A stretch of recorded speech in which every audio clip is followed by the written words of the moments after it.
दोस्तों सिर्फ 1 एकड़ में करीब 4 से 5 लाख रुपए तक का नेट प्रॉफिट लिया जा सकता है सही समय पर हरी मिर्ची की आधुनिक खेती करके। अगर आप सही समय पर हरी मिर्ची का प्लांटेशन कर देते हैं, लगाने से पहले अच्छी मात्रा में खाद उर्वरक डाल देते हैं, रोग बीमारियों से अगर आप अपनी फसल को दूर रखते हैं और अच्छी और हाइब्रिड वैरायटियों का सिलेक्शन करके अगर आप हरी मिर्ची की खेती करते हैं तो इतना प्रॉफिट हरी मिर्ची से आसानी से लिया जा सकता है। बाकी सब्जियों में हरी मिर्च एक ऐसी फसल है जो आपको सबसे ज़्यादा और लंबे समय तक उत्पादन देने की क्षमता रखती है और इसमें हर टाइप के आपको मंडी भाव भी मिल जाते हैं। लंबी अवधि की फसल होने की वजह से कभी कभार मंडी भाव में गिरावट आती है तो एकदम हाईएस्ट मंडी भाव भी इस फसल से आपको मिल सकते हैं। कहने का मतलब है अगर आप सही तरीके से हरी मिर्ची की खेती करते हैं तो सबसे ज़्यादा प्रॉफिट हरी मिर्ची की फसल से आप निकाल सकते हैं। आने वाले इस सीजन में भी आप हरी मिर्ची लगा सकते हैं। तो आज इस वीडियो में मैं आपको हरी मिर्ची की फसल के बारे में पूरी जानकारियां इस वीडियो में देने वाला हूं। लगाने का एकदम सही समय कौन सा है, ज़्यादा से ज़्यादा मंडी भाव और उत्पादन लेने के लिए कौन से समय तक आपको इसकी नर्सरी डाल के प्लांटेशन कर देना चाहिए, कौन कौन से खाद उर्वरक, ज़मीन की तैयारियां और अच्छी और हाइब्रिड वैरायटियों के बारे में। कहने का मतलब है कंप्लीट जानकारियां आज के इस वीडियो में हरी मिर्ची की फसल के बारे में आपको दी जाएंगी, इसलिए वीडियो पे आपको एंड तक बने रहना है। और ये वीडियो अगर आपके लिए इंफॉर्मेटिव रहे तो इस वीडियो को लाइक और शेयर जरूर कर दीजिएगा। जो किसान भाई चैनल पे नए हैं और चैनल अभी तक अगर आपने सब्सक्राइब नहीं किया है तो चैनल भी सब्सक्राइब कर दें ताकि खेतीबाड़ी से रिलेटेड वीडियो सही समय पर सही जानकारियों के साथ आपको मिलते रहे। नमस्कार दोस्तों, मेरा नाम है सुरेश और आप देख रहे हैं खेत किसान झुंझुनू। तो दोस्तों सबसे पहले बात करेंगे कि हरी मिर्ची की फसल से ज़्यादा उत्पादन निकालने के लिए किस प्रकार की भूमि का हमें चयन करना चाहिए जिससे से ज़्यादा उत्पादन हमें हरी मिर्ची की फसल से मिल सके। तो देखिए, वैसे तो आप हरी मिर्ची किसी भी प्रकार की मिट्टी में कर सकते हैं और अच्छा उत्पादन इससे निकाल सकते हैं, लेकिन सबसे ज़्यादा उत्पादन के लिए उचित जल निकास वाली बलुई मिट्टी, लाल दोमट मिट्टी, मध्यम दोमट मिट्टी जिसका पीएच मान 6.5 से लेकर 7.5 के बीच हो और जिसमें कार्बनिक पदार्थ की मात्रा ज़्यादा से ज़्यादा हो, ऐसी भूमि का अगर आप चयन करते हैं तो भाई सबसे ज़्यादा उत्पादन हरी मिर्ची की फसल से आपको मिल सकता है। अब बात करते हैं दोस्तों हरी मिर्ची की फसल से ज़्यादा उत्पादन और ज़्यादा से ज़्यादा मंडी भाव लेने के लिए कौन से सही समय का हमें चुनाव करना चाहिए। तो देखिए, वैसे तो हरी मिर्ची की खेती 12 महीने तक की जाती है। 12 महीने में कभी भी आप इसकी नर्सरी डाल सकते हैं और कभी भी आप इसका प्लांटेशन कर सकते हैं, लेकिन सबसे ज़्यादा मंडी भाव और सबसे ज़्यादा उत्पादन के लिए एकदम सही जो समय है वो है जून माह। जून माह, एक तो जून में आप इसको लगा सकते हैं, यानी कि मई में आप इसकी नर्सरी डाल लें और उसके बाद में जून माह में आप इसका प्लांटेशन कर दें और उसके बाद में जुलाई में भी आप प्लांटेशन कर सकते हैं। मतलब जून में नर्सरी डाल के जुलाई में भी इसका प्लांटेशन जो है वो किया जा सकता है। इस समय पर लगाई गई हरी मिर्ची जो है वो आपको सबसे ज़्यादा मंडी भाव और सबसे अच्छा उत्पादन दे के जा सकती है। उसके बाद में इसकी खेती होती है भाई नवंबर और दिसंबर माह में, वो भी गर्मियों के लिए लगाई जाती है। इसका उत्पादन नवंबर दिसंबर में लगाई गई हरी मिर्ची का उत्पादन आपको मिलता है फरवरी और मार्च महीने में। इस समय पे आपकी जो मिर्ची होती है वो क्रॉप कवर की सहायता से लगाई जाती है, मतलब सर्दियों से बचाने के लिए क्रॉप कवर इसमें लगाया जाता है और उसके बाद में फरवरी और मार्च माह में भी हरी मिर्ची की खेती की जाती है। फिलहाल की बात करें तो फिलहाल बरसात के लिए अगर आप हरी मिर्ची लगा रहे हैं तो फिलहाल आप इसकी नर्सरी डाल सकते हैं और अगर नर्सरी आपने लगा रखी है तो मई के अंतिम सप्ताह तक आप इसका प्लांटेशन कर सकते हैं। आने वाले दिनों में जोरदार तो आपको इसके भाव मिलेंगे और ज़बरदस्त इसका उत्पादन मिल जाएगा। अब बात करते हैं बुआई से पहले यानी कि प्लांटेशन से पहले डाली जाने वाली खाद उर्वरक और ज़मीन की तैयारियों के बारे में। स्पेशल अगर आप बरसात के सीज़न में इसकी खेती कर रहे हैं, वैसे तो आप किसी भी सीज़न में लगाएं, ज़मीन की तैयारियां आपको काफ़ी शानदार करनी चाहिए। डीपली प्लोइंग भी करनी चाहिए, उसके बाद में 2-3 बार ज़मीन का कल्टीवेशन करके और उसके बाद में बेड वेड बना के उसके बाद में आपको जो है इसका प्लांटेशन जो है वो करना चाहिए। लेकिन अगर आप बरसात के सीज़न में हरी मिर्ची लगा रहे हैं तो देखिए, बरसात के सीज़न में आप चाहे कोई भी फसलें लगा लें, जड़ से संबंधित बीमारियां आपको काफ़ी ज़्यादा परेशान कर सकती हैं। फफूंद जनित रोगों का प्रकोप जड़ों में सबसे ज़्यादा आपको देखने को मिल सकता है। जड़ों के अच्छे विकास के लिए और अपनी फसलों को रोग मुक्त रखने के लिए ज़मीन की तैयारियों पे बरसात के सीज़न में अगर आप लगा रहे हैं तो सबसे ज़्यादा ध्यान देने की ज़रूरत है। सबसे पहले तो आपको इसमें एक गहरी जुताई करनी होती है। गहरी जुताई करके 10, 15, 20, 25 जितना आपके पास समय है उतने दिन के लिए ज़मीन को खाली छोड़ दें। उसके बाद में आपको आगे की तैयारियां करनी है। आगे की तैयारियों में मतलब कम से कम 3-4 3 कल्टीवेशन तो आपको करने ही है। 3 कल्टीवेशन करें, ज़मीन को एकदम समतल और मिट्टी को एकदम से भुरभुरा बनाएं और उसके बाद में आगे की तैयारियाँ यानी कि बेड प्रिपरेशन का कार्य जो है वो पूरा करें। उसके बाद आप इसका प्लांटेशन करेंगे तो जड़ से संबंधित बीमारियाँ भी आपको काफ़ी कम परेशान करेंगी। बरसात के सीजन में जल भराव जैसी समस्या भी, कई बार हैवी रेन वगैरह हो जाती है तो वो समस्या भी आपको फेस नहीं करनी पड़ेगी। जड़ों का विकास काफ़ी शानदार तरीके से होगा और उत्पादन आपको काफ़ी जोरदार मिल जाएगा अगर ज़मीन की तैयारियों पे आप थोड़ा सा ज़्यादा ध्यान रखेंगे। बात करें डाली जाने वाली खाद उर्वरकों के बारे में तो देखिए, गोबर की खाद का इसमें डालना काफ़ी ज़्यादा ज़रूरी है, वो भी अच्छी मात्रा में। अच्छी मात्रा की बात करें तो देखिए, कम से कम 5 से 6 ट्राली 1 एकड़ में एकदम अच्छी तरह से कंपोस्ट हुई गोबर की खाद ही आपको डालनी है। कच्चे गोबर का इस्तेमाल भूल कर भी आपको नहीं करना है। अगर कच्चा गोबर आप डालेंगे तो जड़ से संबंधित बीमारियां और ज़्यादा आपको परेशान कर सकती हैं और खाद भी उतना काम नहीं करती है। इसलिए अच्छी तरह से कंपोस्ट हुई करीब 5 से 6 ट्राली सड़ी हुई गोबर की खाद आप जो है वो डाल दें ज़मीन की तैयारियां शुरू करने से पहले। यानी कि सबसे पहले एक डीपली प्लोविंग कर लें, ज़मीन को पड़ा रहने दें, उसके बाद में आप गोबर की खाद डालें। उसके बाद में 1-2 कल्टीवेशन और कर लें, यानी कि या तो रोटावेटर से कर लें ताकि मिट्टी के जो टीले विले हैं या डलियां हैं वो एकदम बारीक हो जाएं, मिट्टी आपकी भुरभुरी हो जाए और जो गोबर की खाद आपने डाली है वो अच्छे से ज़मीन के अंदर मिक्स हो जाए। तो एक रोटावेटर से आप इसका कल्टीवेशन कर लें। उसके बाद में 1 या 2 कल्टीवेशन आप कर लें। उसके बाद में बारी आती है रासायनिक खाद उर्वरकों। देखिए, खाद उर्वरक बुआई से पहले आपको अच्छी मात्रा में डालने के लिए आपको इसलिए बोल रहा हूं क्योंकि मिर्ची आपको लगाने के बाद में करीब 7, 8, 9 महीने तक उत्पादन देती है और इतने लंबे समय तक अगर आपको उत्पादन लेना है और अच्छा उत्पादन लेना है तो भाई बुआई से पहले बेसल डोज पे तो आपको स्पेशल ध्यान देना ही पड़ेगा। अच्छी मात्रा में खाद उर्वरक डालने पड़ेंगे। तो गोबर की खाद डाल दीजिए और उसके बाद में रासायनिक खाद उर्वरकों की बात करें तो करीब 50 से 60 केजी डीएपी खाद आपको डालनी है और उसके बाद में करीब 30 से 35 केजी म्यूरेट ऑफ पोटाश। काफ़ी किसान भाई म्यूरेट ऑफ पोटाश को इग्नोर कर देते हैं। अपनी फसलों से बेहतर उत्पादन लेने के लिए और उत्पादन की क्वालिटी अच्छी लेने के लिए और अच्छा उत्पादन के लिए ये खाद उर्वरक आपको डालने काफ़ी ज़्यादा ज़रूरी है। तो 30 से 35 केजी म्यूरेट ऑफ पोटाश भी डालें। यूरिया खाद की बात करें तो करीब 20 से 25 केजी यूरिया खाद और 500 ग्राम फंगीसाइड कार्बनडाजिम 50% वाला बरसात के सीजन में लगा रहे हैं तो आपको ज़रूर डाल देना है, क्योंकि मैंने आपको शुरू में बता दिया था कि बरसात के सीज़न में इसमें फफूंद जनित रोगों का प्रकोप काफ़ी ज़्यादा देखा जाता है।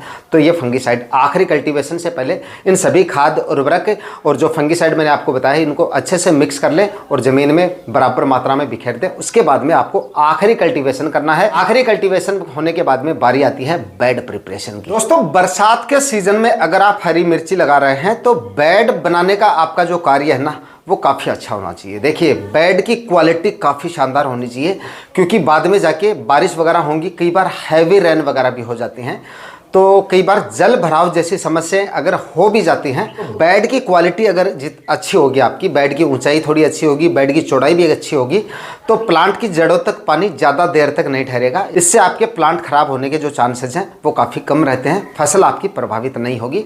इसलिए बेड की क्वालिटी काफ़ी अच्छी होनी चाहिए, ऊंचाई और चौड़ाई करीब 1 से 1.5 फीट बेड की ऊंचाई होनी चाहिए और करीब 3 फुट बेड की जो है वो चौड़ाई होनी चाहिए।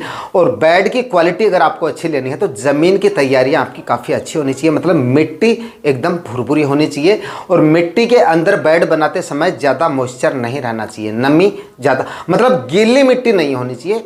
हल्की नमी रहे चलेगा लेकिन गीली मिट्टी ज़्यादा रहेगी, मिट्टी का इस तरह से लड्डू बन रहा है तो देखिए बेड की क्वालिटी आपको अच्छी नहीं मिलेगी और रोग बीमारियां उतनी ही ज़्यादा आपको फेस करनी पड़ेंगी। तो ध्यान रखें और कोशिश करें कि मिट्टी में ज़्यादा नमी नहीं हो। बेड बनाते समय गिल्ली मिट्टी नहीं होनी चाहिए, हल्की नमी है तो बेड की क्वालिटी भी अच्छी बनेगी और फसलों में रोग बीमारियां भी आपको कम देखने को मिलेंगी। तो 2-3 बार ज़मीन का कल्टीवेशन करें। इसके लिए अगर ज़मीन को अच्छे से तैयार करना है तो जो खाद उर्वरक आप डाल रहे हैं उससे पहले जो भी जो कल्टीवेशन आप कर रहे हैं, 2 कल्टीवेशन कर रहे हैं या 3 कल्टीवेशन कर रहे हैं, उनके हर एक कल्टीवेशन के बीच में 3-4 दिन का गैप रखें। जैसे एक कल्टीवेशन आज कर दिया, 2-3 दिन के लिए ज़मीन को छोड़ दिया तो धूप वगैरह पड़ेगी तो उसमें अगर ज़मीन में नमी है भी, मिट्टी गिल्ली है अगर आपकी तो मॉइस्चर उतना ज़्यादा नहीं रहेगा, मिट्टी सूख जाएगी। उसके बाद में एक और कल्टीवेशन करेंगे, फिर 2-3 दिन के लिए ज़मीन को छोड़ दीजिए।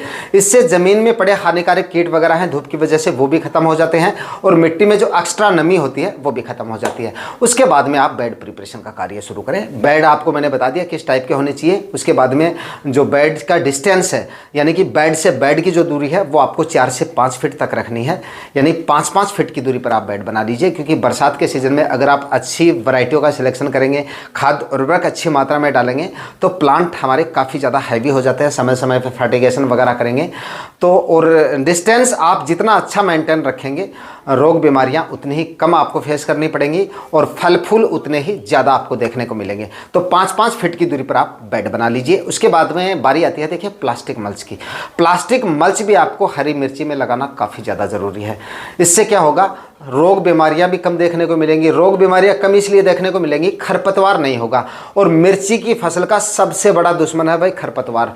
खरपतवार आपकी फसल में जितने ज़्यादा होंगे, रोग बीमारियां उतनी ही ज़्यादा परेशान करेंगे आपको। फसलें हेल्दी नहीं रहेंगी आपकी और उत्पादन भी डाउन रहेगा। उत्पादन अपने आप डाउन रहेगा अगर इस तरह की सिचुएशन होगी तो खरपतवार नहीं हो, इसके लिए प्लास्टिक मल्च लगाएं। लंबी अवधि की फसल है इसलिए प्लास्टिक मल्च अच्छी क्वालिटी के लगाएं, मतलब 25 से 30 माइक्रोन की प्लास्टिक मल्च लगाएं। उसके बाद में 1-1 फीट की दूरी पर जिगजैग प्लांटेशन करें, यानी कि बेड के दोनों साइड में जिगजैग प्लांटेशन करें, यानी कि नंबर्स ऑफ प्लांट आपके ठीक हो जाने चाहिए। क्योंकि डिस्टेंस हमने काफ़ी रख लिया, 5-5 फीट का डिस्टेंस रख लिया, तो जिगजैग आपको जो है इसका प्लांटेशन कर देना है। देखिए मिर्ची की फसल से ज़्यादा सबसे ज़्यादा उत्पादन लेने के लिए इसकी आधुनिक खेती अगर आप करते हैं, यानी कि खाद उर्वरक बताई गई मात्रा में डालते हैं और बेड वेड बना के प्लास्टिक मल्च लगा के और ड्रिप इरिगेशन की सहायता से आप इसकी खेती करते हैं, तो मिर्ची की फसल सबसे ज़्यादा उत्पादन आपको देके जा सकती है अगर आप अच्छी हाइब्रिड वैरायटियों का सिलेक्शन करते हैं और रोग बीमारियों से अपनी फसल को दूर रखते हैं।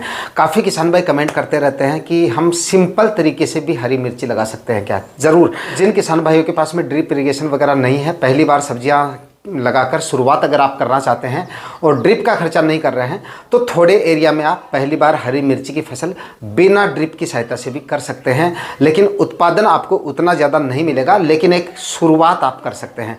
सच्ची माने तो पहली बार जब मैंने सब्जियां स्टार्ट की थी और शुरुआत में मैंने जब हरी मिर्ची लगाई थी करीब आज से 10 साल पहले, तो पहली बार मैंने भी फव्वारा इरिगेशन से हरी मिर्ची लगाई थी और ठीक ठाक उत्पादन मिला था और ठीक ठाक भाव मिल रहे थे। तो अगर आप खर्चा अगर आप पहली बार लगा रहे हैं और उतना ज़्यादा खर्चा नहीं कर रहे हैं, करना चाहते, तो आप सिंपल तरीके से भी हरी मिर्ची लगा सकते हैं। और मेरा यही मानना है कि नए किसान भाई अगर सब्जियों की शुरुआत कर रहे हैं, अनुभव अगर आपके पास नहीं है, तो पहली बार आप जो भी सब्जियां लगाएं उनमें आपका इन्वेस्टमेंट काफ़ी कम होना चाहिए। अगर ज़्यादा खर्चा पहली बार आप कर देंगे तो उसके बाद में उतना प्रॉफिट क्योंकि आप नहीं निकाल पाएंगे। नहीं निकाल पाएंगे, एक तो खाद उर्वरकों का भी आपको पता नहीं है, ना ही आपको मतलब रोग बीमारियों की पहचान है, ना ही रोग बीमारियों के लिए कौन सी स्टेज में कौन से इंसेक्टिसाइड और फंगिसाइड वगैरह का इस्तेमाल होता है, ये सब जानकारियाँ पहली बार आपके पास नहीं होती हैं। तो अगर आप थोड़ा खर्चा करके सिंपल विधि से भी अगर आप हरी मिर्ची लगाते हैं तो ठीक ठाक प्रॉफिट जो है ये फसल आपको देके जा सकती है। पहली बार अगर आप सब्जियां लगा रहे हैं तो इस विधि से ही आप सिंपल तरीके से जितना खर्चा कम हो उतने खर्चे में आप लगाएं। बस रोग बीमारियों के लिए आप वीडियो वगैरह देख के, अगर आपको पता नहीं है तो इंसेक्टिसाइड वगैरह का समय समय पर इस्तेमाल करके फसल को रोग मुक्त रखें और खाद उर्वरक बुआई से पहले अच्छी मात्रा में डाल दें। बाकी ज़्यादा खर्चा प्लास्टिक मल्च वगैरह का पहली बार अगर आप लगा रहे हैं तो अगर कम करेंगे तो वो ज़्यादा सही रहेगा। उसके बाद में अगर आपको अनुभव हो जाता है रोग बीमारियों का और लगाने का, वैरायटियाँ वगैरह का, तो उसके बाद आप ठीक तरीके से आधुनिक विधि से खर्चा करके उसके बाद आप खेती करेंगे। तो देखिए मिर्ची एक ऐसी फसल है, एक सीजन में आपको लखपति बना के जा सकती है। एक सीजन में अगर देखिए, क्योंकि दोस्तों मिर्ची कभी किसान को धोखा नहीं देती है। क्योंकि अगर देखिए काफ़ी किसान भाई इसमें कमेंट करेंगे कि फिलहाल मिर्ची के 4-5 रुपए केजी भाव चल रहे हैं, 8-10 रुपए चल रहे हैं, 10-15 चल रहे हैं। अगर मिर्ची 5 रुपए केजी भी आ जाती है तो वही मिर्ची उसी सीजन में 50 रुपए बिकती है, मतलब 40-50-60 रुपए केजी भी चली जाती है एक ही सीजन में। क्यों? क्योंकि 8-7 महीने तक लगातार ये हमें उत्पादन देती है। और सब्जियां मतलब किसी भी टाइप की फसल हो, उसके एक जैसे भाव 7-8 महीने तक लगातार नहीं रहते। अगर 5 रुपए केजी आई है तो 50 के भाव भी आपको मिलते हैं और उत्पादन सबसे अच्छा इसका मिलता है। तो अगर इस टाइप के मंडी भाव एक बार अगर पूरी सीजन में 1-1.5 महीने अगर रह भी जाते हैं इस टाइप के भाव, तो भी मिर्ची आपको जोरदार प्रॉफिट देके जा सकती है। तो जो किसान भाई सब्जियों से शुरुआत करना चाहते हैं, हरी मिर्ची थोड़े एरिया में लगा के आप देखें, जबरदस्त कमाई आप एक सीजन में कर लेंगे। दोस्तों अब बात करते हैं हरी मिर्ची की सबसे अच्छी और हाइब्रिड वैरायटियों के बारे में, जिनमें से 3-4 वैरायटियां तो ऐसी हैं जिनका इस्तेमाल मैं खुद कर चुका हूं। फल की क्वालिटी भी इन सभी वैरायटियों की आपको काफ़ी ज़बरदस्त मिलेगी और उत्पादन भी काफ़ी ज़ोरदार मिल जाएगा आपको। मंडियों में डिमांड इन सभी वैरायटियों की काफ़ी ज़ोरदार देखने को मिलेगी आपको, जिनमें से पहले नंबर की मेरी सबसे फेवरेट जो वैरायटी है वो है नोमेंस कंपनी की ओजस वैरायटी। फिलहाल भी इसको हमने लगा रखा है। उत्पादन भी काफ़ी ज़ोरदार मिलता है और फलों की क्वालिटी भी आपको ज़बरदस्त मिलेगी। मंडियों में सबसे पहले आपकी जो मिर्ची है वो बिकने में आएगी। तो ओजस वैरायटी का आप नुमेंस की जो है इसका सिलेक्शन कर सकते हैं। उसके बाद में नुमेंस की एक और वैरायटी आती है क्रांति के नाम से, अगर आपको मिल जाती है, ओजस नहीं मिलती है तो आप नुमेंस की क्रांति वैरायटी आती है, इसका सिलेक्शन कर सकते हैं। ये भी काफ़ी अच्छी और शानदार वैरायटी है, ताबड़तोड़ उत्पादन देने की क्षमता रखती है ये दोनों ही वैरायटियाँ। अगली वैरायटी की बात करें तो क्लाउज कंपनी की 158 नंबर वैरायटी, ये भी काफ़ी अच्छी और काफ़ी शानदार वैरायटी है। इस वैरायटी को भी मैं लगा चुका हूँ। इसके भी फल की क्वालिटी ज़ोरदार मिलेगी और उत्पादन इसका भी आपको काफ़ी ज़ोरदार मिल जाएगा। सीड प्रो कंपनी की एक लाशा वैरायटी आती है, ये भी काफ़ी अच्छी और काफ़ी शानदार वैरायटी है। इसके भी फल की क्वालिटी, फल का कलर भी इसका काफ़ी ज़ोरदार है और उत्पादन इससे भी आपको काफ़ी ज़ोरदार मिल जाएगा। एक एसएन हाईवेज की मिनिमम वैरायटी आती है हरी मिर्ची की, ये भी काफ़ी अच्छी वैरायटी है, आप इस वैरायटी का सिलेक्शन भी कर सकते हैं। उसके बाद में वीएनआर कंपनी की 145 नंबर वैरायटी और एक माहिको की नवतेज वैरायटी आती है, इन वैरायटियों का सिलेक्शन भी आप कर सकते हैं। बाकी आपको मैंने इस वीडियो में 7-8 वैरायटियां बता दी हैं। जो भी वैरायटी आपको अच्छी लगे या जो भी वैरायटी आपके क्षेत्रों में ज़्यादा चलती है, उन वैरायटियों का सिलेक्शन करके हरी मिर्ची की फसल से अच्छा उत्पादन आप ले सकते हैं। तो दोस्तों इस वीडियो में मिर्ची की फसल के बारे में कंप्लीट जानकारियां मैंने देने की कोशिश की है। फिर भी आपके मन में कोई सवाल है तो कमेंट सेक्शन में आप पूछ सकते हैं, जवाब देने की मैं कोशिश करूंगा। बाकी बताए गए समय पर और बताई गई वैरायटियों का सिलेक्शन करके हरी मिर्ची की खेती आने वाले इस सीजन में आप करके अच्छा उत्पादन हरी मिर्ची की फसल से ले सकते हैं। प्लांटेशन होने के 10-15 दिन बाद में एक नेम ऑयल का स्प्रे आप जरूर निकाल दें प्रिवेंटिव में, ताकि आपकी फसल में शुरुआती स्टेज में जो है किसी भी प्रकार की रोग बीमारियों का जल्दी से आपको सामना ना करना पड़े। और शुरुआत में अगर आप नेम ऑयल का इस्तेमाल करते हैं तो बाद में जाके तरह तरह के इंसेक्टिसाइड का आपको कम इस्तेमाल करना होता है, क्योंकि शुरुआती स्टेज में छोटी अवस्था में अगर हम इंसेक्टिसाइड वगैरह लेते हैं तो इससे हमारी फसलें स्ट्रेस में भी आती हैं और उसके बाद में रोग बीमारियों में भी, मतलब शुरुआत में अगर आप इस्तेमाल करते हैं तो उतने ज़्यादा अच्छे रिजल्ट आपको नहीं मिलते हैं। नीम ऑयल सबसे बेस्ट है शुरुआती स्टेज में, प्रिवेंटिव में। उसके बाद में आगे इसमें समय समय पे आपको फर्टिगेशन वगैरह भी लेने पड़ते हैं, तो फर्टिगेशन और होने वाले स्प्रे के वीडियो सेपरेटली आपको आगे आने वाले सीजन में मिल जाएंगे। आज के वीडियो में इतना ही। वीडियो अगर आपके लिए इंफॉर्मेटिव रहा तो इस वीडियो को लाइक और शेयर जरूर कर दीजिएगा। चैनल पर नए हैं तो सब्सक्राइब जरूर कर लीजिएगा। मिलते हैं किसी और वीडियो में नए टॉपिक के साथ, तब तक के लिए जय जवान जय किसान।